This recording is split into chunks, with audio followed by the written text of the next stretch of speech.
አርበኛ መሳፍንት ተስፉ ነኝ። እንደምን አላችሁ? ላስተላልፍ የፈለኩት በአርበኛ ልጄ በጌትነት መሳፍንት ነው።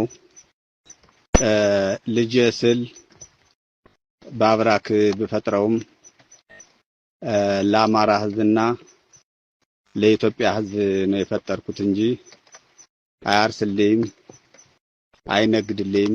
በአርበኝነት ግን እንዲያስተናግድ አማራን እንደ አማራነቷ ኢትዮጵያን እንደ ኢትዮጵያ ባህል ወጓ እንዲያስጠብቅ አምኜና አስቀምጨው ቆይቻለሁ። እየሰራም ቆይቷል። በ15 ዓመቱ ከአባቱ ከአርበኛ መሳፍንት ጋር ከዋሻ ታፍኖ ካጎቱ ከመከተ ተስፉ ጋር ታፍኖ በ15 ዓመቱ ወጥቷል። 2 ጊዜ ቆስሎ እርሳስ ከሰውነቱ ውጦ የሚታገል ልጃችሁ ነው። ያው እንግዲህ አልፏል። ቢያልፍም ግን አንድ ጌትነት መሳፍንት ቢያልፍ 100 ጌትነት አለ። አማራ አመጣት ትወልዳለሽ፣ አመጣት ታስተኩሳለሽ፣ አመታም ትቀብራለሽ። ይሄ ልምዷ ነው፣ ወጓ ነው። ይሄ ይቀጥላል። 100 ጌትነት ይፈጠራል።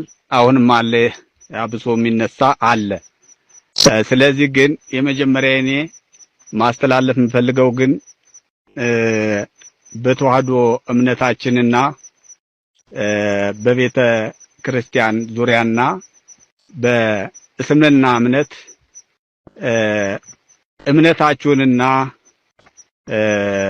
ልምዳችሁን ወጋችሁን ብታስቀጥሉ ሀገራችን ኢትዮጵያ አምላካችን ለናቱ አስራት በኩራት ሲከፍል ቀድሶና ባርኮ እንደሰጣት ታምናችሁ በምንኩስና ያላችሁ በክህነት ያላችሁ በጸሎት እና በእምነታችሁ ብትጸኑ ይህ ችግር አንዱ አንበሳ አንዱ ጅብ ሆኖ መፈጠሩን አንበሳና ጅብ የሚፈጠር ጅብ እንግዲህ የሚመርጠው ነገር የለም፣ ሁለበል ይሆናል ነው እና አማራ አርበኛ ትፈጥራለሽ፣ ባንዳም ትፈጥራለሽ።